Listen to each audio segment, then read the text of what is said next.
आज जो हमारा नेक्स्ट जो चैप्टर है वो चैप्टर है basically areas related to circle. और मैं आपको एक चीज यहाँ पे क्लियर कर देना चाहता हूँ कि ये बेसिकली 10th का जो है चैप्टर 12 है। और इस चैप्टर के क्या प्रिकॉशंस हैं और इस चैप्टर से आपको क्या कैसे मतलब बनाना है वो सारी चीज हम इसमें डिस्कस करेंगे वन बाय वन। पहले इस चैप्टर को स्टार्ट करने से पहले कुछ कुछ चीजें मैं आपसे मतलब एज अ होमवर्क और जो चीजें आप पढ़ चुके हैं उसको रिवाइज करने के लिए मैं आपको बोलूंगा।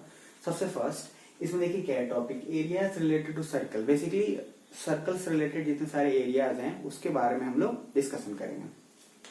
यहाँ पे एक चीज पहले ध्यान दीजिएगा, सर्कल से जितने भी सारी चीजें आपको बताई गई हैं सर्कल चैप्टर में, कॉर्ड, रेडाई मतलब radius, everything, area of circle, उसका आपका फिर सर्कमफ्रेंस के फॉर्मूले, सारी चीजें पहले इस चैप्टर को बनाने के लिए पहले ही रिवाइज कर लीजिए। मैं सबसे पहले बात बताता हूँ, एरिया ऑफ सर्कल, सर्कमफ्रेंस और उसके बेसिक सारी चीजें आपको पता होना चाहिए, ठीक है ना। इससे क्या होगा, आपको जो एक्सरसाइज 12.1 है वो सिर्फ और सिर्फ उसी चीज से बनेगा, उसमें कोई नई चीजें ऐड नहीं है। मैं बार बार आपको क्लियर कर दे रहा हूँ, ठीक है। यानी कि 12.1 इज योर रिस्पॉन्सिबिलिटी, जो मैंने आपको ऑलरेडी बता दिया है सर्कल चैप्टर में, और आपको उसके बेसिक चीजें सारी पता होनी चाहिए। मतलब सिंपल, एरिया, सर्कमफ्रेंस और रेडाई, कॉर्ड क्या होता है, डायमीटर क्या होता है, दैट्स इट। इतना पता है तो 12.1 बन जाएगा। जहां पे भी डाउट हो उसके लिए आपके पास सॉल्यूशन ऑलरेडी मैं सेंड कर दूंगा, ठीक है।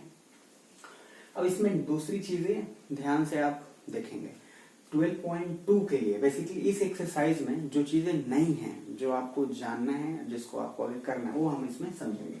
तो मैंने कुछ टॉपिक्स यहाँ पे लिखे हैं, जैसे कि इसमें सबसे फर्स्ट बेसिक्स है। तो बेसिक्स के अंदर वो सारी चीजें कवर होंगी जो मैंने सर्कल चैप्टर आप लोगों को ऑलरेडी पढ़ा दिया हुआ है। इसमें दो चीजें पढ़ने, सेक्टर यानी कि माइनर एंड मेजर सेक्टर, और सेगमेंट यानी कि माइनर एंड मेजर सेगमेंट। इसके बारे में ही इस पे एक्चुअली पूरे की पूरी डिस्कशन है, जो कि बहुत बेहतर है और इजी भी है, ठीक है ना। तो पहले मैंने कुछ फॉर्मूला ऑलरेडी लिख दिया है, बट हम वन बाय वन समझेंगे। और एक चीज को समझाने के बाद मैं रिलेट करूंगा, मतलब पहले मैं आपको सेक्टर का समझाऊंगा और उसके बाद मैं सेगमेंट से रिलेटेड चीजें आपको बताऊंगा, ठीक है ना। तो स्टार्ट करते हैं। सबसे पहले आपका है सेक्टर। तो सेक्टर क्या होता है उसको समझेंगे। मान लीजिए आपके पास ये सर्कल हो गया, जब भी दो रेडाई यानी कि दो रेडियस आप कह लीजिए, दो रेडियस से मिलाकर जो एरिया कंस्ट्रक्ट हो रहा है उसको सेक्टर बोलते हैं। अब एक बात समझ लीजिएगा, जब भी मैं बोलूं कि सेक्टर, इस सेक्टर का मीनिंग क्या है, माइनर सेक्टर। अगर वर्ड जैसे आपके क्वेश्चन पेपर में सिर्फ सेक्टर यूज किया हुआ है, that means only minor sector. जब अगर मेजर सेक्टर की बात होगी ना तो ऑलरेडी वो वहां पे लिखा हुआ होगा कि मेजर सेक्टर। अगर सिर्फ सेक्टर लिखा हुआ है तो आपको अंडरस्टूड पहले ही करना है कि ये माइनर सेक्टर की बात की जा रही है, क्लियर। अब इसमें क्या है, इस सेक्टर के अंदर अब जो मैंने यहाँ बनाया, ये जो आपका एरिया है ये आपका है माइनर सेक्टर का, और इसके बाद जो इसके बाहर का जितनी सारी एरिया जो है मेजर सेक्टर। अगर मैं इसको थोड़ा सा मतलब नेमिंग करूं तो लेट से ओ ए पी मान लीजिए बी, तो यहां से लेकर यहां तक का पूरा एरिया, ये पूरा पोर्शन, ये है आपका मेजर सेक्टर, और ये area O A P B ये है आपका माइनर सेक्टर। क्लियर है। देखिए दो रेडियस से बना है, ये बात क्लियर रखिएगा। अब इसी से रिलेटेड सेगमेंट जो मैंने लिखा है, सेगमेंट क्या है, वो कॉर्ड से बनता है। जैसे इसी से अगर थोड़ा सा इसमें हम लोग चेंजेस लाए, जैसे मान लीजिए यही सर्कल है और इसी सर्कल में हम लोग थोड़ा सा इसको, थोड़ा छोटा सर्कल है, बस थोड़ा ध्यान जरूर दीजिएगा क्योंकि इसमें छोटे छोटे चीजें हैं, अगर आप ध्यान नहीं देंगे तो आपको क्लियर नहीं होगा, इसलिए प्लीज ध्यान दीजिएगा। मान लीजिए आपने एक कॉर्ड ड्रॉ किया, और कॉर्ड ऑलरेडी आपको पता है, तो ये जो आपका एरिया है ये आपका एरिया है माइनर सेगमेंट का, और फिर यहां से लेकर यहां तक यानी कि ये पूरा पार्ट ये है आपका मेजर सेगमेंट। बस यही डिफरेंस है मेन। अगर इसको नोमेन करें तो उसी तरीके से मान लीजिए एपीबी सेम। समझने के बाद क्या है कि सेक्टर के अंदर जब भी आप बात करेंगे तो दो रेडियस के बीच से जो एरिया बन रहा है वो डिसाइड करेगा। यहाँ पे कॉर्ड और आर्क, ये जो एपीबी आर्क बन रहा है वो डिसाइड करेगा कि वो, ठीक है ना, माइनर जो है सेगमेंट है। अब ये मैं पहले सेक्टर और सेगमेंट का डिफरेंस मेन आपको यहाँ पता चल गया होगा। अब इसके जो फॉर्मूला, चूंकि इसमें सेगमेंट और सेक्टर क्लियरेंस के बाद बेसिकली इसमें फॉर्मूला का पूरा इम्प्लीमेंटेशन है और गेम पूरा का पूरा फॉर्मूले पे ही है। तो आराम से समझते हैं बिना टेंशन का। सबसे पहले इस चीज को देखते हैं, क्लियर। इसमें देखिए क्या है, अब मैं इसको एक बार रब करके थोड़ा सा क्लियरली आपको बताता हूं, ठीक है।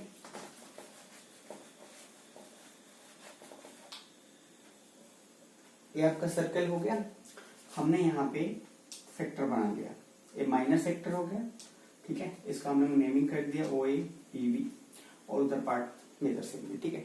अब इसमें एक चीज समझिएगा, पहले ये वाला जो पार्ट मैंने बनाया है, यहाँ से एपीवी जो है एक आर्क है। एपीवी क्या है? ये आर्क बन रहा है, क्लियर। हमें क्या चाहिए? एरिया ऑफ माइनर सेक्टर, यानी कि ओ ए पी वी का एरिया, दिस वन, ये छोटा, यानी कि हमें सीधा सा चाहिए एरिया ऑफ सेक्टर। सेक्टर का मीनिंग क्या है? Minor sector. अब देखिए, इसको एरिया निकालने के लिए सिंपल कैसे सोचते हैं, जब भी अगर मान लीजिए, जब अगर ये नहीं रहते, एक सर्कल होता है मान लीजिए, तो सर्कल का पूरा रोटेशन कितना, एंगल इसका क्या बनता है सेंटर पे 360 डिग्री। तो सिंपल आप ऐसे सोचिएगा कि जब इसका 360 डिग्री एंगल होता है तो इसका एरिया होता है पाई आर स्क्वायर, क्योंकि एरिया ऑफ सर्कल क्या होता है? Pi r square. ध्यान से समझिएगा, मैं बता रहा हूँ। तो जब 360 होता है तो पाई आर स्क्वायर होता है, अगर 1 डिग्री होता तो क्या होता है? Pi r square by 360। और फिर कुछ और डिग्री होता है, मान लीजिए थीटा, कुछ भी एंगल हो गया तो क्या होगा? मल्टीप्लाई होगा, जो यूनिटरी मेथड आप पढ़े हैं पहले। यानी कि अगर थीटा ऐसे समझिए, 360 जो है बॉल्स या 360 पीसेस की कीमत है पाई आर स्क्वायर, तो एक बॉल की कीमत होगी पाई आर स्क्वायर बाई 360, तो थीटा बॉल की कीमत होगी क्या? मल्टीप्लाई हो जाएगा, सिंपल। तो ये फॉर्मूला निकल के आप, इसलिए मैंने यहाँ पे लिखा है area of sector is equal to pi r square by 360 into theta. देखिए, बेसिकली और कोई समझाते नहीं हो, सीधा फॉर्मूला लिख देते हैं, कुछ लोग बताते भी हैं, बट एक चीज आपको पता होना चाहिए कि आ कैसे रहा है, और इसको याद करने की फिर आपको जरूरत नहीं पड़ेगी। कैसे? आप सिंपल क्या सोचेंगे कि भैया एरिया ऑफ सर्कल आपको ऑलरेडी पता है, कोई टेंशन है नहीं, कोई पंगा नहीं उधर। तो अगर एरिया ऑफ सर्कल हमें पता है कि पाई आर स्क्वायर होता है, थीटा में था, भूल रहे हैं मान लीजिए एग्जाम में, तो सिंपल क्या सोचना यार, तब पाई आर स्क्वायर जब एंगल था, सॉरी एरिया था, तो उसका एंगल सर्कल कितना बता रहा? 360 डिग्री। तो 1 पे बनेगा पाई आर स्क्वायर बाई 360, तो थीटा पे बनेगा pi r square 360 into theta. Clear है? मतलब अगर आपको एरिया ऑफ माइनर सेक्टर निकालना है तो थीटा आपको पता होना चाहिए, कि सेंटर पे मान लीजिए 30 डिग्री है तो आप सीधा निकाल सकते हैं, और रेडियस अगर आपको पता हो तो। क्लियर? तो pi r square by 360 into theta, ये बेसिक चीज है एरिया ऑफ सेक्टर का, आपको क्लियर होगा। अब इसी के अंदर मान लीजिए एरिया ऑफ सेक्टर हम लोगों ने निकाल लिया, अब हमें क्या एरिया निकालना है? मेजर सेक्टर का, मतलब ये वाला पूरा पार्ट। तो पूरा एरिया निकालना, आप सोचिए अगर हम सर्कल के पूरे एरिया में से माइनस कर दे ये वाला एरिया, तो क्या नहीं निकल जाएगा मेजर सेक्टर? ध्यान से समझिएगा, हमें मेजर सेक्टर चाहिए। तो मेजर सेक्टर तो यही है ना जो इसके अलावा है, मतलब ये जो माइनर सेक्टर है इसके अलावा। तो कैसे निकालेंगे? अगर पूरे का एरिया में से माइनस कर दे इसका एरिया, तो क्या हमें मेजर सेक्टर मिल जाएगा? डेफिनेटली मिल जाएगा। इसलिए मैंने यहाँ पे क्या लिखा है? Area of major sector is equal to pi r square, क्योंकि एरिया ऑफ सर्कल टोटल क्या होता है? Pi r square minus area of minor segment. अगर इसको माइनस कर देता हूं मैं, सॉरी माइनस यहाँ सेक्टर होगा, माइनस सेक्टर, ठीक है। तो हमें क्या मिल जाएगा? मेजर सेक्टर के एरिया। सिंपल है या नहीं? बिल्कुल सिंपल है, कोई पंगा नहीं है। अब मैंने एक फॉर्मूला और इसमें लिखा है, लेंथ ऑफ आर्क एपीबी, यानी कि हमें इसका एपीबी का लेंथ चाहिए, राइट। लेंथ, यहाँ एरिया की बात नहीं हो रही है, लेंथ की बात हो रही है। तो लेंथ निकालने के लिए आप क्या सोचेंगे? आप ऐसे सोचिए, सरकमफ्रेंस, जब लेंथ की बात करें तो सरकमफ्रेंस पे सोचना है, और जब एरिया की बात करें तो आपको पाई आर स्क्वायर पे सोचना है, सिंपल सी बात है। तो लेंथ यानी कि एपीबी की लेंथ चाहिए, यानी कि आर्क एपीबी की लेंथ चाहिए, तो सरकमफ्रेंस क्या होता है? 2 पाई आर। तो सिंपल आप ऐसे क्या सोचेंगे कि जब अगर पूरा का पूरा सरकमफ्रेंस 2 पाई आर होता है, ठीक है ना, तो डिग्री क्या है? टोटल 360 डिग्री है। तो सिंपल इसी तरीके से सोचना है, यानी कि 360 जब है तो 2 पाई आर होगा, फिर 1 पे 2 पाई आर बाई 360, फिर थीटा पे 2 pi R by 360 into theta. क्योंकि हम लेंथ की बात कर रहे हैं, लेंथ, इसलिए हम बात करेंगे सरकमफ्रेंस की, दैट इज 2 पाई आर। इसलिए यहाँ पे सब कुछ सेम है, क्या है? 2 pi r upon 360 into theta, that's it. कुछ इसमें चेंजेस फिर नहीं है, आए समझ आपको? और मैं ये लेंथ बता रहा हूँ सिर्फ इसका, एपीवी का, that is arc, length of arc APV. Clear है? ये आपका बात जो है वो सेक्टर से रिलेटेड है, क्लियर। अब इसी तरीके से हम बात करेंगे सेगमेंट की, इससे रिलेटेड सारे प्रॉब्लम्स आपको बन जाने चाहिए, ठीक है ना। अब मैं सेगमेंट आने से पहले कुछ चीजें आपको क्लियर कर दूं कि जो आपका 12.3 एक्सरसाइज होगा उसमें देखिए क्या होता है, 12.3 में कुछ क्वेश्चंस होंगे वो इस ढंग से दिए होंगे, समझ लीजिएगा। मैं इसलिए बता दे रहा हूँ कि उस 12.3 में इन्हीं सबका यूटिलाइजेशन है और बेसिक्स का यूटिलाइजेशन, दूसरा उसमें कुछ नई चीज नहीं है। नई चीज थोड़ी बहुत मतलब जो है, जो आपको दिमाग लगाना है, हालांकि इजिली आप उसको सॉल्व कर लेंगे बिना बताए भी, फिर भी आपको ऐसे क्वेश्चन दिए रहेंगे। जैसे मान लीजिए स्क्वायर है लेट से, इसके अंदर उन्होंने क्या किया, मान लीजिए ऐसे बना दिया, ये आपका क्या हो गया सेमी सर्कल। अब उसमें आपसे क्या पूछेगा कि जो एरियाज ये वाले हैं सैडेड एरिया, उसका आपको एरिया बताना है मान लीजिए, ठीक है। अब आपको सिंपल पहले उसमें इस सब के क्वेश्चन में क्या करना है, पहले फाइंड आउट करना है कि कौन कौन सा फिगर बन रहा है। देखिए ये क्या है सेमी सर्कल, तो सेमी सर्कल का एरिया आपको पता होना चाहिए। देखिए ये भी क्या है सेमी सर्कल, ये भी क्या है सेमी सर्कल, ये भी क्या है सेमी सर्कल।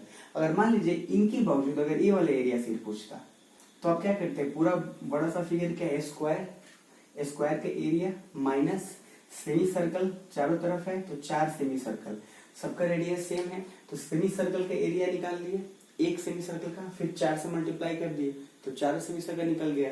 पूरे एरिया में से ये सबको माइनस कर देंगे तो बीच वाला एरिया निकल जाएगा। तो बेसिकली यही आपको 12.3 में करना है, समझ में आ रहा है, इससे ज्यादा उसमें कुछ नहीं करना है। और वही चीज आपको अगर फॉर्मूला और एरिया नहीं पता हो तो आपके लिए डिफिकल्ट हो जाएगा, इसीलिए आपको पहले फॉर्मूला और सारी चीजें करके रख लेनी, क्लियर। और इसमें इसके लिए मैं खासकर बोलूंगा आपको पहले एग्जांपल्स बनाने हैं, सॉल्यूशन देखने हैं, डेफिनेटली एग्जांपल्स बनाने हैं। इस चैप्टर में कहीं भी प्रॉब्लम हो तो आप सॉल्यूशन एकदम से क्लियर देखिए, टाइम वेस्ट बिल्कुल मत करिए। सॉल्यूशन देख के उसका कॉन्सेप्ट जरूर समझ लीजिए, ऐसा नहीं कि सॉल्यूशन देख के उसको बोलो, कॉन्सेप्ट आपको समझ के फिर इंप्लीमेंट करना पड़ेगा, इसलिए उसमें ज्यादा टाइम नहीं लगाइएगा। हाँ रिवाइज बार बार जब करेंगे, एक बार कॉन्सेप्ट सॉल्यूशन देख के समझेंगे तो आप डेफिनेटली फिर उसको अप्लाई कर सकते हैं, ठीक है ना। तो ये आपका 12.3 मतलब बिल्कुल कंप्लीट हो जाना चाहिए, 12.1 कंप्लीट हो जाना चाहिए, और मैं सेगमेंट बता दे रहा हूं, उसके बाद आपका 12.2 भी कंप्लीट हो जाएगा, क्लियर। अब आते हैं थोड़ा सा सेगमेंट की बात करते हैं। तो सेगमेंट को बात थोड़ा सा करने से पहले मैं यहाँ पे आपको सेगमेंट पहले एक बार और ड्रॉ कर देता हूँ, ठीक है। तो यहाँ मान लीजिए मैंने बोला सेगमेंट जो है वो बनता है कॉर्ड से, तो ये जो एरिया बन रहा है ये है आपका माइनर सेगमेंट, और जो पूरा ऊपर का पार्ट इसके अलावा बचा हुआ है मेजर सेगमेंट। अगर मैं इसका फिर से नेमिंग करूं तो एपीवी, सिंपल जैसे सेक्टर के बारे में सोचा था ना वैसे ही इसके बारे में सोचना है, कुछ खास इसमें नहीं है, बस थोड़े बहुत डिफरेंस आएंगे, ठीक है। अब मान लीजिए आपको चाहिए माइनर सेक्टर के एरिया। अब यहाँ देखिए मैंने लिखा है area of segment, sorry segment, segment मतलब क्या, माइनर सेगमेंट, ऑलरेडी मैंने बता दिया हुआ है। सेगमेंट वर्ड जहां यूज हो तो माइनर उसको समझेंगे कि माइनर सेगमेंट की बात की जा रही है। तो सेगमेंट में मैंने क्या लिखा, अगर ए वाला आपको इसकी एरिया चाहिए, राइट, ये पर्टिकुलर, यहाँ लेंथ की हम बात नहीं कर रहे, सेगमेंट के एरिया ऑफ एपीबी सेगमेंट की बात कर रहे हैं। इसको निकालने के लिए आपको सेक्टर को लाना पड़ेगा, इसलिए मैंने सेक्टर को पहले बताया था। कैसे, देखिए जैसे ये वाला पार्ट है, हमने इसको कर दिया, क्या है आपका रेडियस है दोनों का दोनों, ये दोनों तो रेडियस ही है ना। हमें इसको निकालने के लिए क्या करना पड़ेगा, सिंपल सा बात ऐसे सोचिए, मैंने यहाँ क्या लिखा है, अगर ये पूरा का पूरा ऑलरेडी एरिया हमने निकाला हुआ है सेक्टर में, जो माइनर सेक्टर की बात हम कर रहे थे, पूरा एरिया हाँ है ना, ध्यान से समझिएगा। जो मैं अभी सेक्टर में आपको बताया था ये वाला area of minor sector, area of minor sector क्या ये वाला है, ऐसे था आपके पास, तो आप हम लोग ये पूरा एरिया निकाल रहे थे, उसी तरह से पूरा एरिया हमने, उसका फॉर्मूला क्या था, pi r square by 360 into theta, हाँ है ना। तो pi r square by 360 into theta minus, अगर सिर्फ ट्रायंगल का एरिया माइनस कर दें तो क्या ये बचेगा, एक बार और देखिए, ये जैसे पार्ट है, मैं ये बोल रहा हूँ आपको, ये हो गया, ये हो गया, ये वाला पार्ट हमें एरिया निकालना है। मैं बोल रहा हूँ कि इस पूरे के एरिया में से हमने माइनस के ट्रायंगल का एरिया, तो क्या ये हमको मिलेगा, डेफिनेटली मिलेगा ना। तो pi r square by 360 into theta, इस पूरे के एरिया क्या है, एरिया ऑफ माइनर सेक्टर, तो pi r square by 360 into theta minus area of triangle, यानी कि ये एरिया ऑफ ट्रायंगल निकालना है आपको। और ये एरिया ऑफ ट्रायंगल आप निकाल सकते हैं कौन फॉर्मूला से, half into base into height से, क्योंकि ये दिया हुआ ये दिया हुआ, ठीक है। या आप हाइपोटेनस की यूज से भी इसको करके इंप्लीमेंट कर लेंगे। ये आपका मेन फॉर्मूला है सेगमेंट से रिलेटेड, क्लियर। दूसरी चीज इसमें अब आपको निकालना है, आप खुद सोच सकते हैं, मेजर सेगमेंट, यानी कि आपने ए वाला एरिया निकाल दिया, आपको मेजर सेगमेंट का एरिया निकालना है। अब इसको मैं एक बार और से यहाँ पे बनाता हूँ। ये आपका हो गया सर्कल, क्लियर। अब यहाँ पे हम बात कर रहे हैं मेजर सेगमेंट की, यानी कि हमें ये वाला एरिया चाहिए, इसके ऊपर का पूरा, राइट। तो क्या करेंगे, सिंपल सा जो यहाँ पे फॉर्मूला है वही, पूरे सर्कल के एरिया में से अगर हम माइनस कर दे ये वाला एरिया, यानी कि माइनर सेगमेंट का एरिया, तो क्या हमें मेजर सेगमेंट नहीं मिल जाएगा? डेफिनेटली मिल जाएगा यार।